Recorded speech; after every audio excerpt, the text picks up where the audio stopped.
Di sebuah sudut Kecamatan Jatinom, Kabupaten Klaten, tepatnya di Desa Krombyong, Bengging, ada sebuah kenyataan yang tersembunyi. Di tengah lingkungan yang terus bertumbuh, terdapat komunitas kecil yang terdiri dari 6 kepala keluarga. Mereka hidup berhimpit dengan total 13 anak-anak di dalam rumah-rumah yang sangat sederhana. Nasib yang mereka jalani hari ini seolah mengulang kembali lembaran masa lalu. Sejak generasi leluhur, keluarga ini hidup dari kerja fisik yang keras. Tanpa adanya warisan tanah, usaha, ataupun modal ekonomi, mereka terpaksa berpindah dari satu pekerjaan kasar ke pekerjaan yang lain.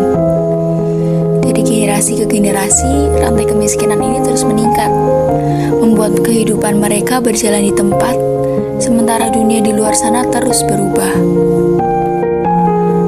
Hari ini, tumpuan hidup mereka masih bersandar pada otot dan tenaga fisik. Para ayah yang bekerja serabutan sebagai buruh bangunan, serta para ibu turut membantu, bekerja dengan mengambil upah harian dari jasa cuci dan setrika pakaian. Karena pekerjaan ini tidak ada setiap hari, pendapatan mereka pun tidak menentu. Apa yang didapat hari ini langsung habis hari ini juga, hanya untuk membeli beras dan lauk seadanya. Mereka tidak mengenal apa itu menabung dan merencanakan masa depan. Himpitan ekonomi ini melahirkan krisis yang mengancam kualitas hidup.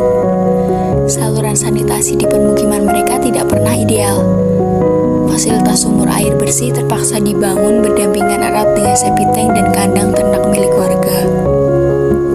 Akibatnya, air yang dikonsumsi sehari-hari seringkali tidak jernih. Tidak hanya kesehatan, masa depan anak-anak di komunitas ini pun ikut terancam. Dengan tingkat pendidikan orang tua yang rendah, belasan anak di sini harus bersekolah dengan fasilitas seadanya. Bahkan, beberapa di antaranya terpaksa putus sekolah demi membantu menyambung hidup keluarga mereka. Untuk menyambung hidup, komunitas ini sangat bergantung pada kebijakan jaringan pengaman sosial yang dirancang oleh pemerintah pusat dan dinas sosial. Namun pada kenyataannya, alur birokrasi dan data kependudukan yang tidak sinkron membuat bantuan tunai maupun sembako seringkali terlambat datang hingga berbulan-bulan. Perangkat pemerintah di desa pun seringkali hanya bisa menjadi penyambung informasi administratif tanpa mampu mempercepat turunnya bantuan. Di tengah keterlambatan sistem formal itu, jaringan pengaman informal dari lingkungan sekitarlah yang menjaga mereka agar tidak tumbang. Solidaritas sosial di desa ini masih sangat kuat. Melalui kebaikan keluarga besar dan tetangga dekat yang rela meminjamkan kendaraan untuk bekerja, meminjamkan kamar mandi, bahkan hingga membagikan sedikit makanan, 6 keluarga ini bisa bertahan melewati masa-masa tersulit mereka. Komunitas ini memang menghadapi tantangan berat berupa keterbatasan keterampilan, ketiadaan modal, dan mentalitas pasrah yang sudah tertanam lama. Namun, mereka memiliki kekuatan berupa fisik yang tangguh dan ikatan sosial yang erat dengan lingkungan sekitar. Peluang untuk keluar dari jerat ini sebenarnya mulai terbuka.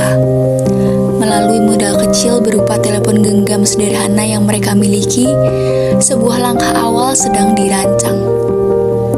Dengan adanya rencana pelatihan pemasaran digital lewat media sosial, serta pengenalan sistem pembayaran digital, warga komunitas ini perlahan diajak untuk memperluas jaringan kerja dan membuka usaha mandiri. Tujuan besarnya sangat sederhana, yaitu meningkatkan pendapatan harian agar pekerjaan mereka lebih stabil, memperbaiki kelayakan lingkungan tempat tinggal, dan yang paling penting adalah memastikan seluruh anak-anak di sini tetap bisa melanjutkan sekolah. Karena kemakmuran sebuah desa baru akan benar-benar nyata saat tak ada lagi warganya yang tertinggal di balik dinding kemiskinan.